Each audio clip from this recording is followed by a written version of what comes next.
शुरुआत में सबसे पहले बात करेंगे हदबंदी कमीशन के हवाले से और हदबंदी कमीशन की जानिब से जो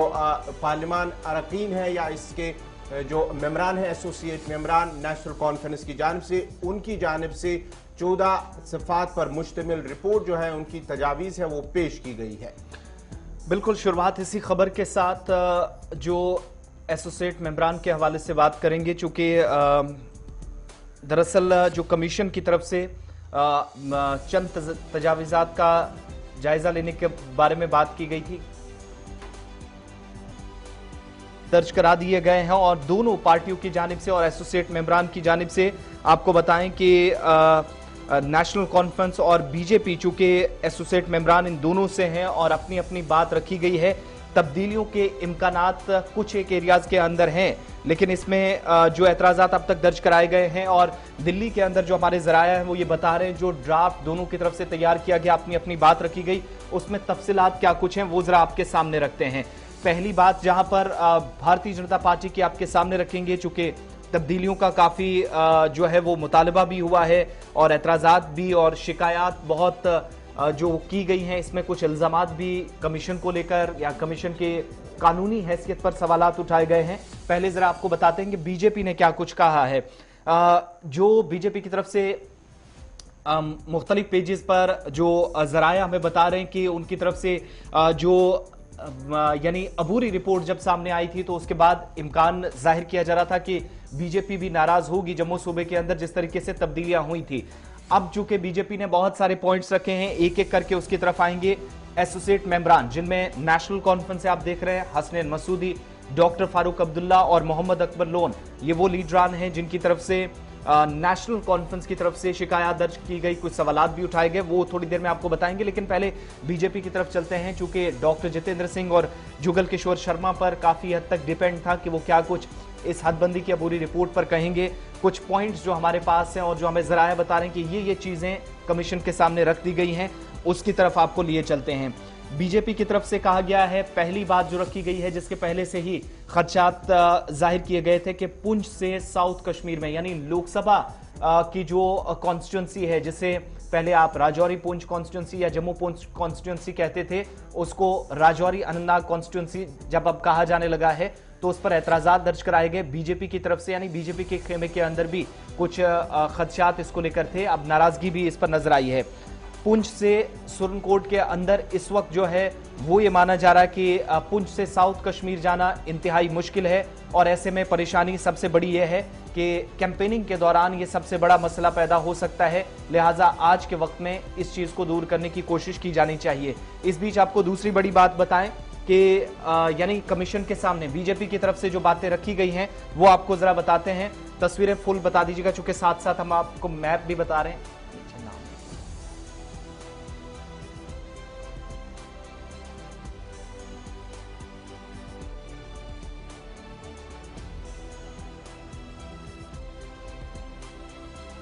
गया है कि ऐसे में शोपियां को भी इस कॉन्स्टिट्यूंसी के अंदर लाया जाना चाहिए। एक तो ये जरूर नाराजगी है कि पुंछ से शोपियां आप कैंपेनिंग के लिए कैसे जाएंगे, कैसे लोगों को जोड़कर रखने की कोशिश करेंगे, उस पर अपनी शिकायत दर्ज की गई है। दूसरी, शोपियां को भी अनंतनाग की इस कॉन्स्टिट्यूंसी के साथ जोड़ा जाना चाहिए और जहां अनंतनाग राजौरी पुंछ पार्लियामेंट्री कॉन्स्टिट्यूंसी, इसको अब बनाया जाना चाहिए, जिसको राजौरी और अनंतनाग कॉन्स्टिट्यूंसी अब तक यानी अबूरी रिपोर्ट में कहा गया था, जो चीजें मेंशन की गई थी उसमें तब्दीलियों का मुतालबा हुआ है बीजेपी की तरफ से। वहीं बीजेपी ये भी कहती है, जो हवाला दिया गया है, कि असेंबली सीट जो वची की है, जिसको अब रीनेम किया गया, ज़ैनपुरा के नाम से जाना जाएगा, अनंतनाग पुंछ लोकसभा सीट के साथ इसको शामिल किया गया है, जोड़ा गया है, लेकिन शोपियां भी इसका पार्ट होना चाहिए, ये मांग बीजेपी की तरफ से की गई है। और साथ ही कहा गया है कि कमीशन जो है वो इस बात पर भी गौर करे, अगर ज़ैनपुरा, जिसको पहले वची को ज़ैनपुरा में तब्दील किया गया इस नाम से, अब यानी इस कॉन्स्टिट्यूंसी के साथ जोड़ा गया, तो अगर इसको जोड़ा जाता है तो फिर गैप को भी देखा जाए, लिमिटेशंस को भी देखा जाए और जियोग्राफिकल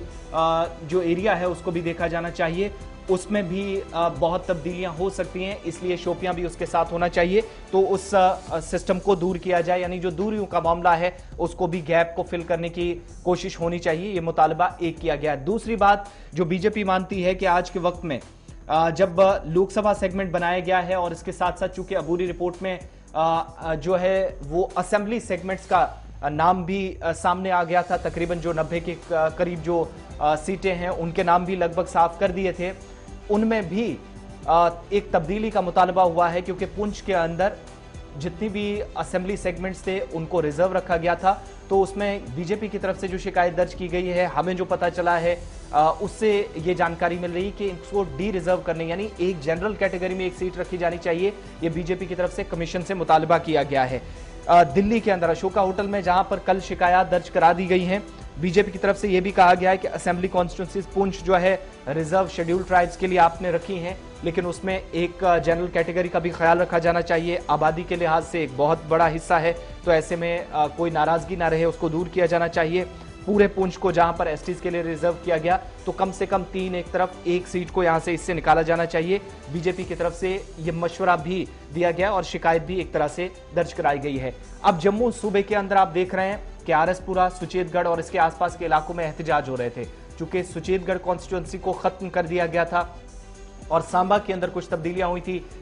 3 से 4 पंचायतों को रामगढ़ के साथ नए हल्के के साथ जोड़ दिया गया था, जिस पर एहतजाज कल तक हो रहे थे। इन सारी चीजों के बीच में अब आरएसपुरा बिश्ना सेगमेंट जो है इसमें तब्दीली का, चूंकि जब मर्ज हुआ है तो तब्दीली से नाराजगी काफी पहले हमने देखी अवामी हल्कों में थी। अब बीजेपी की तरफ से कहा गया है कि आरएसपुरा और बिश्ना जो कॉन्स्टिट्यूंसीज हैं उनको चूंकि एससीज के लिए रिजर्व करने की बात हुई थी, तो यह भी कहा गया है कि जो प्रगवाल है जिसको खूड़ असेंबली हल्के के साथ मिलाया गया है उसको भी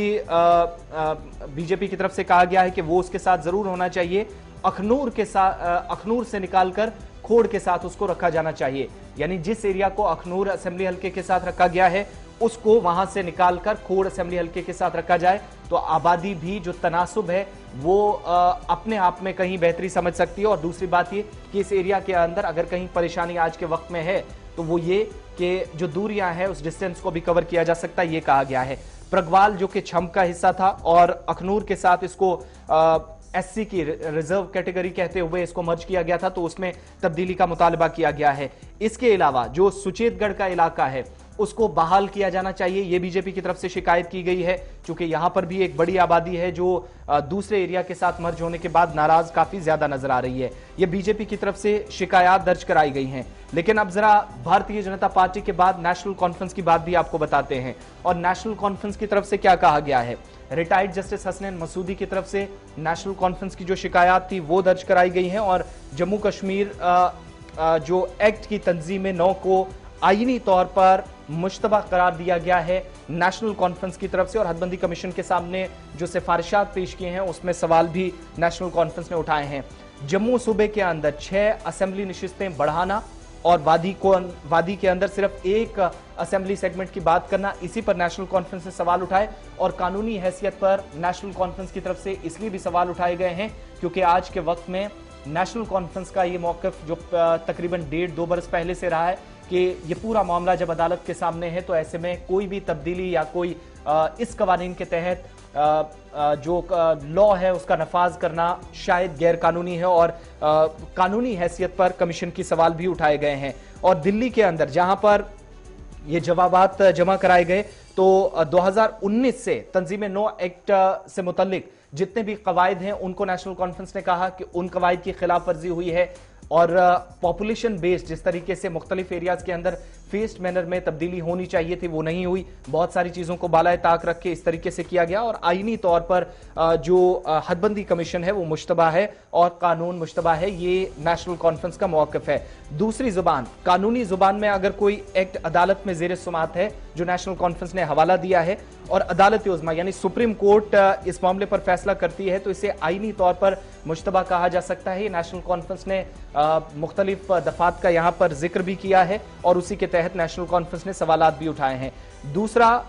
अपने तयशुदा असूलों और तरीकों से हटने का भी कमीशन पर इल्जाम अपनी शिकायत में नेशनल कॉन्फ्रेंस ने दर्ज कराया है। आईन की आर्टिकल 81 का हवाला दिया गया है नेशनल कॉन्फ्रेंस की तरफ से कि हर रियासत को इलाकाई हल्कों में इस तरह तकसीम किया जाएगा कि हर हल्के की आबादी और इसे अलॉट की गई नशिस्तों की तादाद के दरमियान तनासुब हो, बैलेंस रखा जाए, और जहां तक मुमकिन हो पूरी रियासत में यकसा हो। नेशनल कॉन्फ्रेंस की तरफ से हदबंदी कमीशन के जरिए बुनियादी उसूलों की खिलाफ वर्जी का इल्जाम भी कमीशन पर लगाया गया है। तो तब्दीलियां बीजेपी ने भी मुतालबा किया है, सुचेतगढ़ को बहाल करने की मांग हुई है। तो दूसरी तरफ यानी जो सिफारिशात पेश की हैं और नेशनल कॉन्फ्रेंस की तरफ से भी जो कानूनी हैसियत है उस पर सवाल उठाए गए हैं। ओवरऑल आप देखेंगे तो जम्मू कश्मीर में हदबंदी की इससे पहले रिपोर्ट आए तो 14 तारीख, चूंकि जब 4 फरवरी को अबूरी रिपोर्ट सामने आई थी, जो पेपर सामने आया था, साथ ही कहा गया था कि 14 फरवरी तक आप अपनी डिटेल्स हम तक पहुंचाइएगा, शिकायत हमारे सामने रखेगा, और बिलाखिर शिकायत इस पर दर्ज करा दी गई हैं दोनों पार्टियों की तरफ से एक साथ। गौर